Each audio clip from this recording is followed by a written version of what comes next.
Coach, I mean, you just talked to your team about how that's an example of when your shot's not following you when the defensive rebound. Yeah, I do think that defensively the game played the way we thought. We felt like we could defend their early action and then become a very heavy ball screen game, which really turned into that. And offensively, you know, we weren't very efficient. Jordan Bowden missed 2 wide open layups. Olivia had a dunk, but Josiah threw the ball so hard. I mean, Fred Bolitnikoff would have called it, you know. And then free throws, not a great job there, but just we weren't very good on offense. Defensively, we did do some good things, and we've got to just get better offensively. The ball stuck. When you play against a team that's going to come in and sag, which they didn't. They did exactly what we thought they would do, and hoped that we would settle. But we didn't move the ball. We held the ball too slow getting into actions. Didn't finish cuts, and we've got to get better on the offensive end. Mike, Grant, Corey. You like what you got on the glass tonight from Jordan Bowden beside James? Yeah, our guards have rebound, of course. They do. They come down, and we need it. We need to, you know, we talk about rebounding, gang rebounding, and going to get it. And our guards did a good job with that. And yeah, I mean, the Mocs did a good job distributing the ball. He took some shots that he should have had more assists. And but fact is, yeah, we just got to get better offensively. There were some good things, but not enough good ones. What do you see from Ticket Crew to get the first half minutes? Just really practice and starting to play their role, you know, trying to do some things, and that's what they need, and that's the most disappointing thing. I mean, if you make those layups, if you just make the layups and get the lead to 20, those guys get more minutes, and we all know that, but we didn't. And you got to give them credit. They kept hanging in there, and we were sloppy on offense. And I don't want to take anything away from Chattanooga because I think they're really well coached. And I think he's done a good job in a hurry getting the kind of guys that start building the program that he wants. But we weren't. We were just very sloppy. Even at the end of the game, we went with a little pressure. It wasn't like it was that much, and we were just throwing the ball to throw it and not playing with any purpose. Greg, Lamonte shot 4 of 16 tonight, but he had a 12-to-1 assist to turnover ratio. What do you make of his performance? Particularly, it's like a Well, I think he should have passed it a few more times. You know what I mean? There's no doubt John Fulkerson has got to touch the ball more. I mean, he's got to do it. Those guys, they have a right to miss some shots too. And Fulker's got to get it some more, you know, more than he does. And we think Olivier can even eat. I mean, he can score there, but he's got to. It goes back to those guys fighting for the position. It goes back to those guys getting it and acting like they really want it is the key part of it. But Lamonte, he sees it. He's a terrific passer. You know, he really is. And if those guys will move quicker, I think he will get him the ball more. But tonight, slip was there. You know, they made at first they were chasing and not showing, and we were getting those little mid-range jumpers that we like. They adjusted and started showing, and those slips were there in the second half. And I think we got a couple of them. We could have had it every time. Our post guys weren't recognizing as much as we were talking about it. Rick, right here. On the game, on a night like tonight when the shots aren't falling, I mean, just how important is what John Fulkerson does in terms of just affecting the game with his effort, his hustle? I mean, just how important is he? He's important. He's become a very good guy. He's learning. What he's learning how to do a lot is talk. I mean, you can hear him out there talking. He used to wouldn't say a word. He does a good job in his ball screen coverage for the most part. Again, none of us are perfect, but he's really working at it, getting out there. He likes to run. He likes to get out in the open court and run, but you're not going to run if you don't think you're going to get it. And that's where we got against a team like that. We're going to pass the ball down the floor a lot more than we were.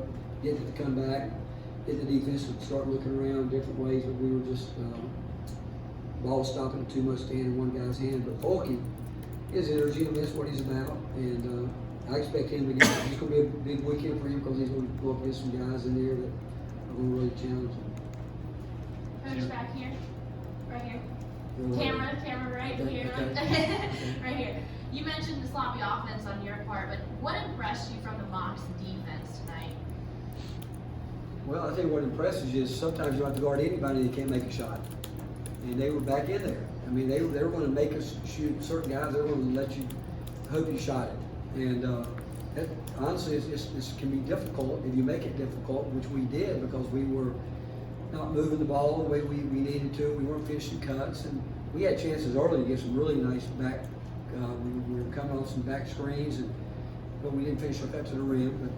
But they were just going to stay in front of us. That was their whole deal. And getting fouled into the foul line in the second half was a big thing. Getting there with 12 minutes to go is always a big thing. But they were just really playing a contained, packed defense. 0 fast break points tonight. What was Chattanooga able to do to limit y'all there, and how much of a concern is that going forward? And I mean, I'll be honest, there's some teams that play like this every night. I couldn't, you know. I mean, I say that. Think about it. It was a low-scoring game, and you get in those kind of grinding type games. But the fact is, like I said, we don't won the game by 20. We just made the layups we're supposed to make. But teams, if they know you're going to run, you can stop a team from running by just simply getting 5 guys back and not turning the ball over, not taking bad shots. If you do those 3 things, it's hard to run on anybody, regardless of what they do. But we didn't have any. We were solid, really solid defensively, but we didn't have any deflections. Deflections when we turned into baskets. We were, and again, you got to give them credit for taking care of the ball, but we didn't break it loose like we needed to. And when your guards are rebounding, that also means they're down there at the basket the way they are. They've got to push it out and go. But we're going to play in all the different kind of games. This is one that you play in, and again, we won the game.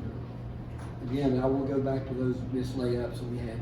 You got to make those, and there's no excuse not to. Finish up with Wes, Troy, and Mike.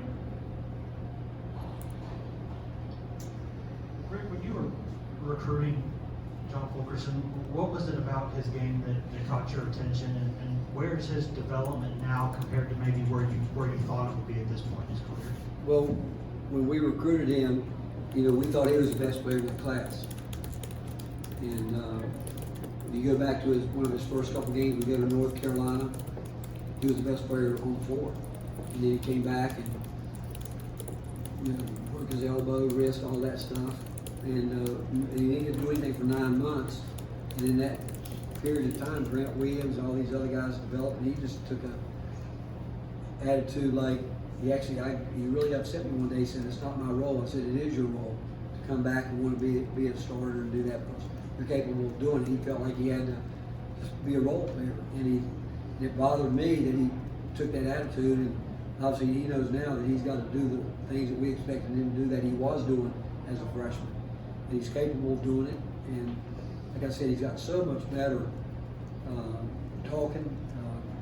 He can score the ball if he gets it where he wants it, and that's what he has to work at, and get it where he wants it. And he's become a better free throw shooter. But for us, you go back, we couldn't play through Grant Williams for a couple of years because he wasn't a very good free throw shooter. At the end of the game, if you're missing free throws and not getting the shots up that you need, it turns into turnovers. And so he's got to become a big time free throw shooter for us because we can get him the ball and he can make something happen.